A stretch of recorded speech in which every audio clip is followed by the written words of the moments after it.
closer day by day, but however long it takes, what we do now know is Update 9 is going to be bigger and better than what we first thought, because of a newly released video by the Project Flight developers. We're going to check out some of the biggest and new features coming in Update 9.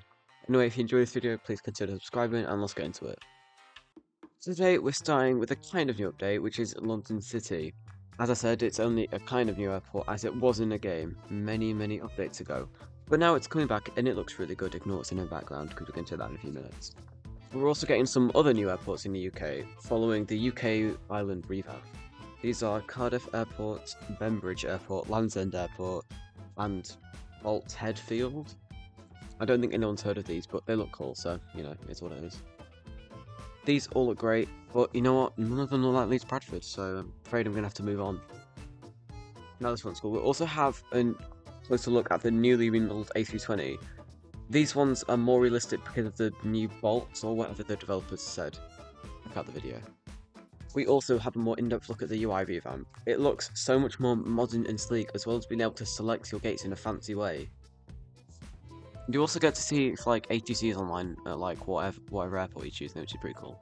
We also have a new like HUD or whatever it's called, like, you know, the UI when you fly in the plane. We're getting something like that. This looks more like the actual kind of altimeters and, you know, on PFD, which is pretty cool. And the minimap looks kilometers better as well. I mean, the fonts currently like in the game really sucks. So finally, we're getting a much needed physics overhaul, guys.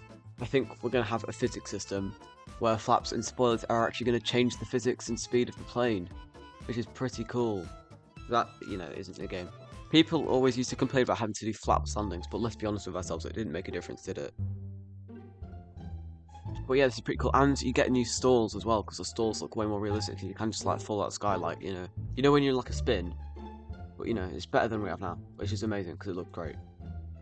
Now, the feature you've been waiting for, I've been definitely waiting for it.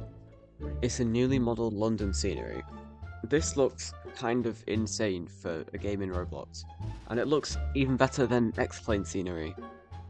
To be fair, that's quite a low bar, but you know, it's going to be the best city in Project Flight, which is just amazing because the old London scenery was terrible, and we might even have London Gatwick south of London this time, where it's meant to be. But that's pretty cool. Anyway gang, that's all for today. Please check out the video in the description so you can look at Update 9 in more detail, because it's going to be the video, you know, that Project Flight actually released. Anyway, please consider subscribing, and thanks for watching. Goodbye.